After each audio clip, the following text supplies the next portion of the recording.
donc ça, je trouve que c'est vachement intéressant, sachant que ça prend pas non plus énormément de place.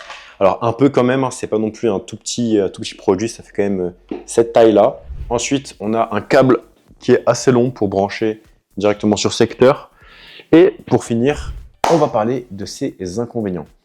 Alors globalement, j'ai trouvé 2 inconvénients sur ce produit seulement, donc vous me direz ce que vous en pensez en commentaire. Mais c'est quand même des choses qui sont gênantes, je trouve. Alors, le premier inconvénient, ça va tout simplement être la longueur du tuyau. Alors, je vais vous montrer un peu. Alors, regardez. Là, j'ai mon réservoir d'eau propre et d'eau sale.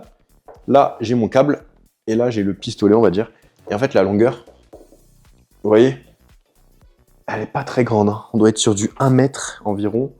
Donc, ça, c'est gênant. Alors, pourquoi c'est gênant ?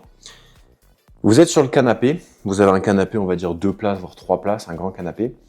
Ça veut dire que le réservoir, vous devez le poser directement sur le canapé.